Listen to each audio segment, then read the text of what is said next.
Welcome to After Dark at the Fixed Ops Roundtable, featuring Cara Delane and Ted Ings. This episode is brought to you by BG Products, partners beyond products. And now for your hosts, Ted Ings and Cara Delane. Good afternoon, everyone. I found some of my mobile guys coming back in for a few minutes, so I want to take a moment to introduce you guys to them. Got Jared, been out running the streets this morning, hanging out with Tyler.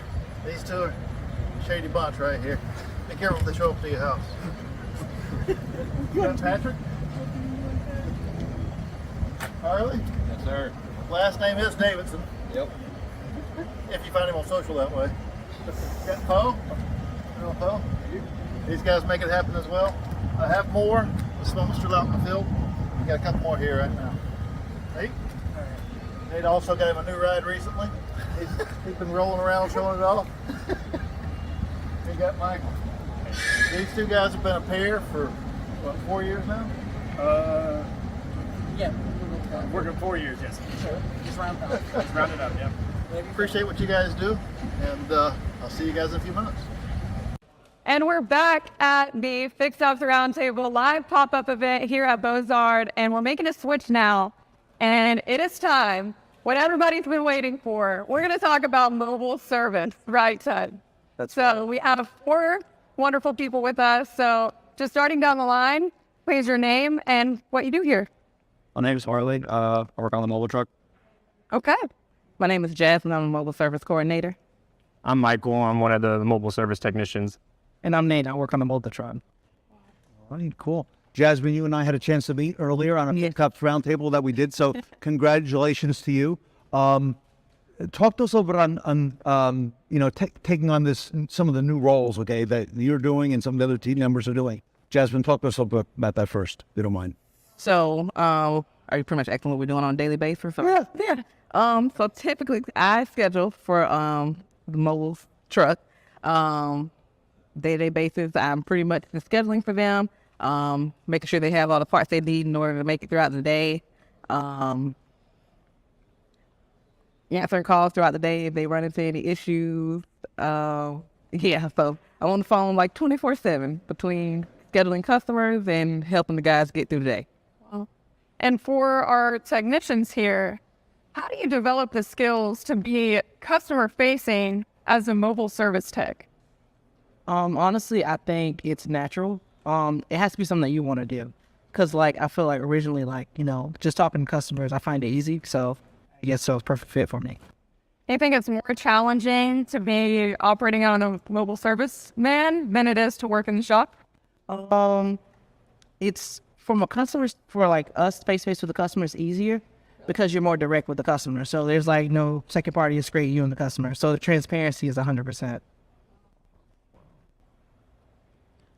You want to touch on that? Harley? So when I went on the mobile truck, Mike and Nate actually showed me the ropes of it. And then when I went on my own, I just kind of picked up on it. Trial and error? Yeah. Over time? Yeah.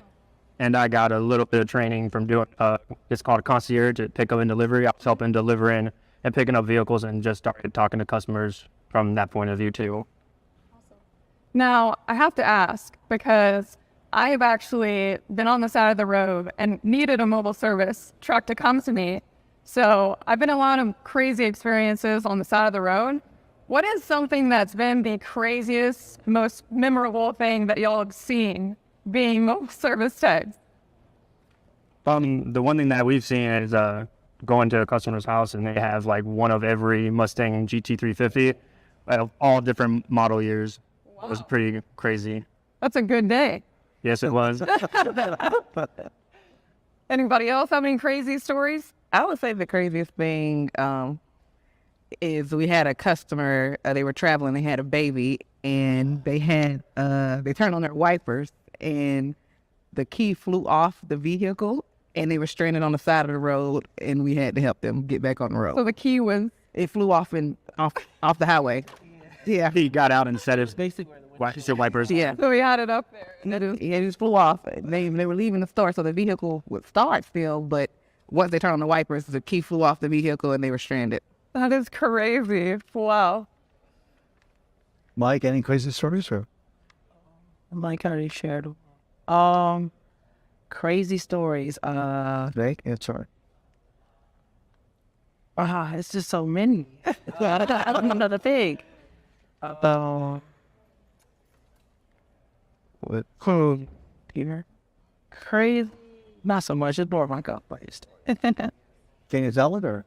Yes. So we had a customer, and he called us out, and he was basically telling us how bad his day was. You know, he was saying he's going through life stuff with his wife, and he was like, "Yeah, man, today's not going good, and I lost my key at my girlfriend's house." Yeah, it's all gonna help, but like like smile. But yeah, that was like, that was just funny to me. Like, oh, okay, I see. Jasmine, you didn't always do just this at BOZARD, or did you? No, I originally started out in the call center, and I got promoted to the BDC manager, and then I got promoted to the mobile service coordinator. Wow. So, in doing that transition, was that challenging for you, or were you, looking to embrace that new task, or how did that kind of go for you? It was not challenging. I mean, starting here at BOZARD, like the goal is always to help the customer regardless. So being a BDC, working in BDC, going to the manager, and then as a coordinator, it all ties together. You're on the phone, you're calling customers, customer service, it all just ties together. So it kind of just flowed naturally. Well, so you do know that what you're doing here at BOZARD is different than at most dealerships. And a lot of folks are looking at you. We put made sure that, the van was behind us today, because that kind of keeps on message what BOZARD is being known for. One of the many things. Yeah. This is becoming one of the most important things. Talk to us about that. I'll start, Harley, over with you, and we'll go right down the line. Maybe some of the most rewarding things that come to mind for you being involved in mobile service as opposed to just traditional.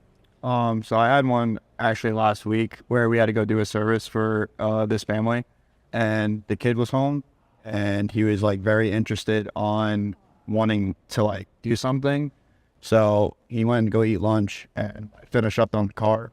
So I asked his parents if he wanted to come train the tires, and he was so happy. It made my day. It was so cool. Like the smile on his face was awesome. Wow. So you're already training new technicians. I think that's a hard one to beat, getting them ready. That's a great story. Jasmine. I would say two things. One time we had a customer that had a Mach-E, and the tire went flat. And then it went flat at a Tires Plus, and we were able to go out with mobile service at Tires Plus and replace that tire. We actually did all 4 tires. We did 4 tires. We did all 4 tires. So it was great that we still got the customer stay with us. We were able to keep that business. Yes. Another thing, just being able to service customers on their terms, convenience. I love to be able to help those customers. Follow-up question for you, Jasmine. Once a customer gets mobile service, at their home or at the convenience, do they tend to want to come back and do that mobile service again? Is that what they want? Yeah, all the time. They have my cell phone numbers, so I know they know the text. I will get to you, and I will get you scheduled. So they're able to reach me directly. They don't have to call a dealership. They're able to call my cell phone. Delight. Most rewarding thing. Oh. Yeah.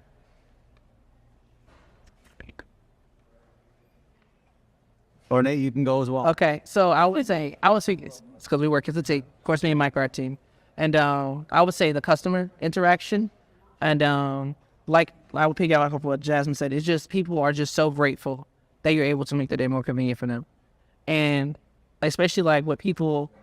I feel like what does, like I said, with the transparency. Some people don't know how tires. How when you tell somebody, hey, you need tires, everybody doesn't know what that means. From a regular individual standpoint, they don't know like, oh, my tires, I need tires, how it looks. But we're able to show them like, hey, this is what a good tire looks like, and this is what a bad tire looks like. From their own, so they can get that one-on-one like transparency with what they can get. And it's just like making the customer's day. A lot of people, they're not able to leave their house. They have like life situations where they can't leave their house. They have a loved one that's sick, or it's a mother with children and she can't go anywhere, and they're just very grateful that we're able to come out and do services for them. Makes their life that much easier. Kara, I got a follow-up question for anybody who wants to answer this one. Kara and I have heard throughout the industry over the past few years, less and less now, but a lot of dealers who can't make mobile service work, right? They got the van, and they're going out and trying to do, let's say, oil changes with it, right? And they're following the traditional playbook. But your playbook is very different here at BOZARD. Anybody want to talk to us about that for a dealer who's maybe struggling with mobile or wanting to get in on mobile, some of the things that they should consider?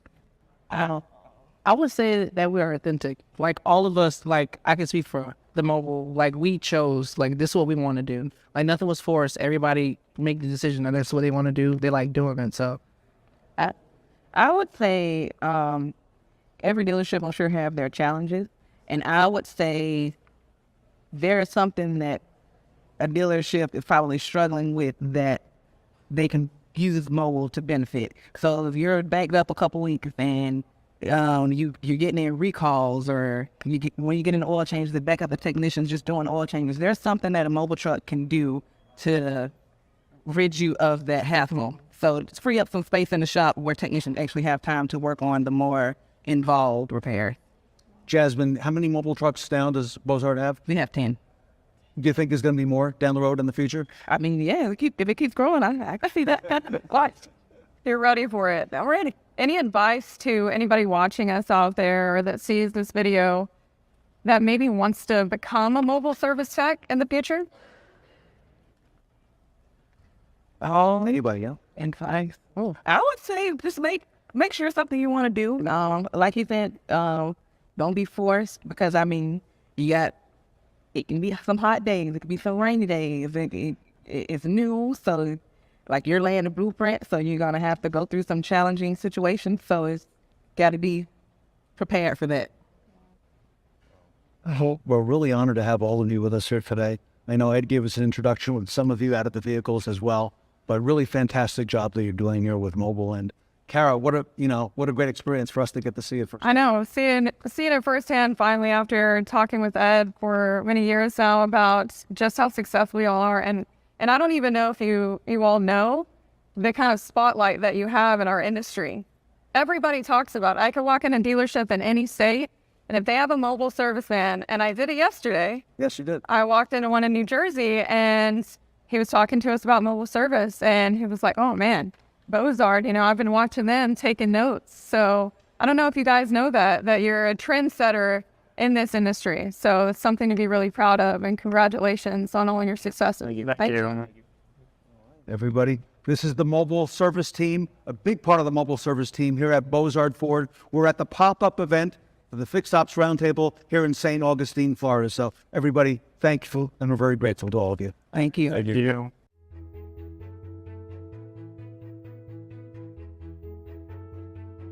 Telly Williams here again. I'm at Nilo Audi. Do you realize this is the oldest Audi dealer by the same great dealer, the Nilos? I'm here to introduce this world-class team, starting off with my good friend, Eric Carr. Hi, my name is Eric Carr. I'm the Assistant Service Manager at Nilo Audi. I'd like to introduce you to my world-class service team.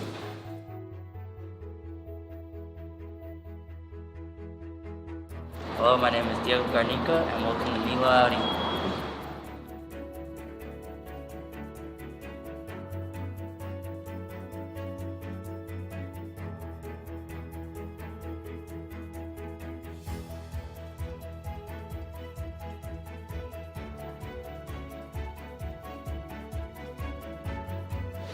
Hello, my name is R.C. Bishop. I'm the foreman here at Nilo Audi. I want to introduce you to my 18 world-class technicians with over 300 years of experience here.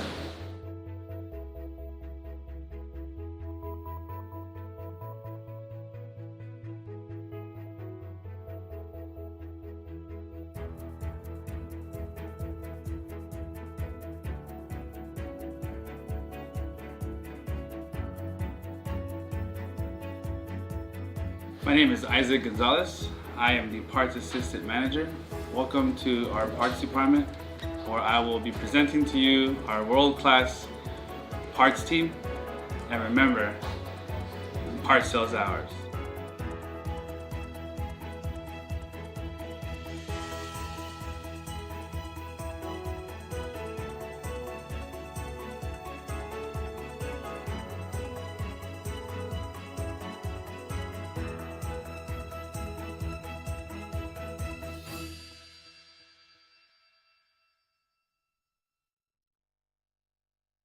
Welcome back to the Fixed Ops Roundtable, second pop-up event at the NIELLO Company in Sacramento, California.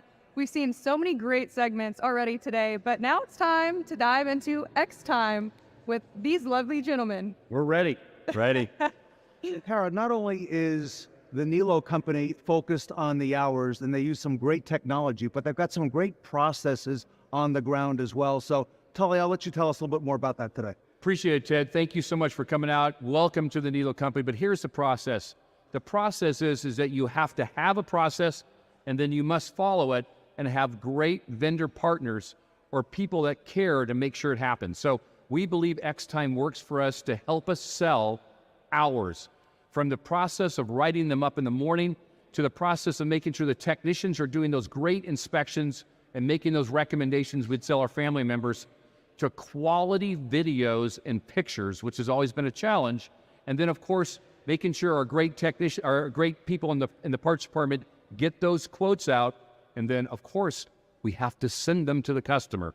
And if we believe in those processes, which X Times helps us with, what we find out is that we have happy customers, and we have happy technicians, and we have happy service writers. So using the process is what X Time's all about. Yes, it's a tool, but it's really about the process that they're doing. Skylar? Yeah, I think totally you hit it right on the nose. Truly, X Time is really, I think there's three aspects I think that we can bring to a dealership's process, like the Nilo Auto Group. Transparency. I think that's the first thing we need to start with our customers.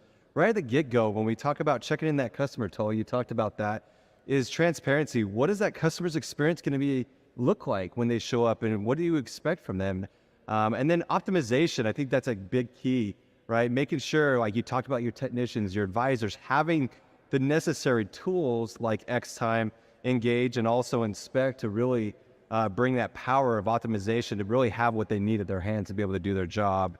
And then the last one is obviously integrations, right? Innovate, right? And I think that's a big thing, is allowing your team and staff to stay within one place to do their job. Like taking pictures and videos, right? We all know pictures and videos sell, right, Kara? Of course. Right? If they're done right. If they're done right. Exactly. So I think, you look at the Nilo Auto Group, right? We got to get our technicians to send those, to take those videos, right, Tully? Yep. And really making sure our technicians actually do a good quality video to bring that transparency to our customers so they know exactly what is wrong with their vehicle and what we can do to help them out in the future. I love that you say about the video, because I believe that video is the biggest thing that we have the best opportunity to improve at. So when I believe in the process, I believe that we need to be 98%.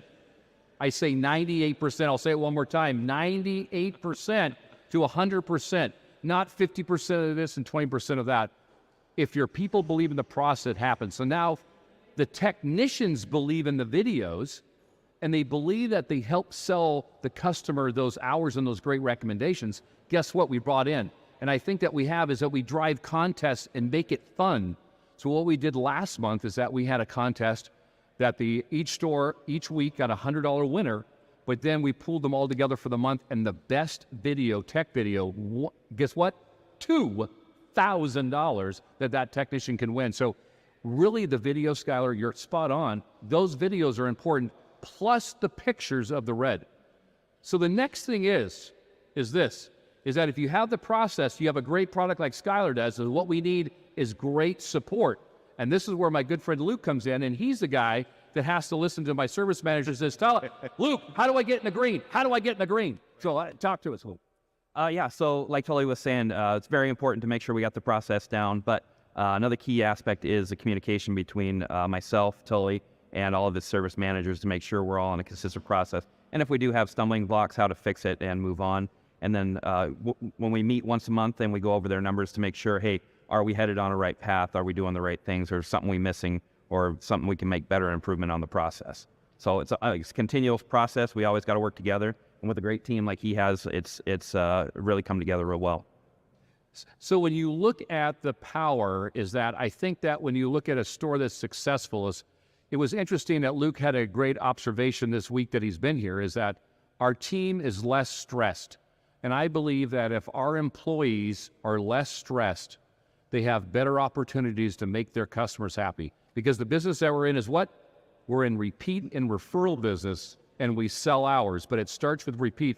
And if our customers feel that our great personnel at the NIELLO company are stressed out or trying to push themselves, or, oh my God, we might fib here and there, that we will not sell and we will not have that great retention that we're talking about. So what we are also ensuring is that we have a process that our service writers believe in, but also helps them do their job better to be better successful. And I think that's the winning ticket, where we all believe and want to be green. So all of our service advisors, service managers, parts managers, even technicians, is that we get to see every day how we are on the stats. So we run TVs in all of our stores to show them how great they are. It's not to show the people at the bottom, but who wants to be on the bottom.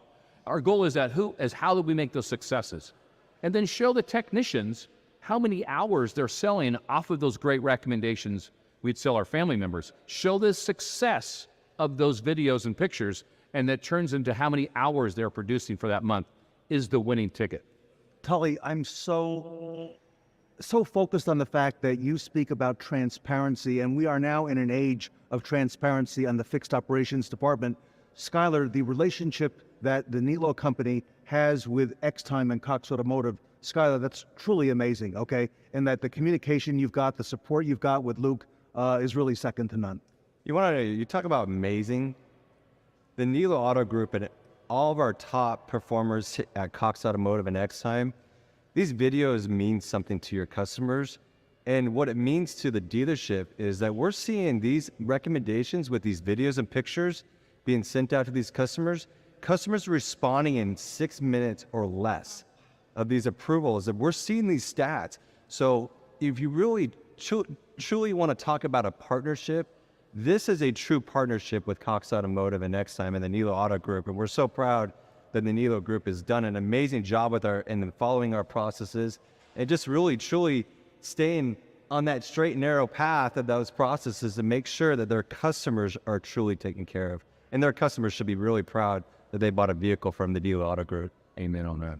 Yep. So, Kara, totally impressed with what we see so far at the Nilo Group. Not only the people, but all the technology and the processes that Tully and his team have. Of course, and I have to say, the culture in the store is second to none. I see that every employee from every different department is supporting each other, and they have the support from the higher ups, which makes everybody's jobs less stressful and they're more productive. So, congratulations. Appreciate that very much. And and it's interesting, Kara, is that the more you being here, I think is going to help us is how do we make better videos for our technicians, right? I think you need to help us with those videos with our technicians. I want you to get out there and do a tech video. Right? I mean, can you imagine that if we can get those great videos out there? I think that is our biggest opportunity. And I'm so glad that you guys, Ted and Kara came out today, is to show us that and then bring those things up. And then that's the next big thing at the Fixed Ops Roundtable. I see some video ideas in my near future, Ted. Today and tomorrow. I think I'm going to do a video in the shop with some text. Tully, I see a lot of great things coming out of these pop-ups at the Fixed Ops Roundtable. Everybody stay tuned. Don't go away. We have a lot more coming from the NIELLO company. Want to thank also Cox Automotive and X-Time for their great support here at the NIELLO company. Stay tuned, everybody. First event on the West Coast here at the Fixed Ops Roundtable. More from the NIELLO Group shortly.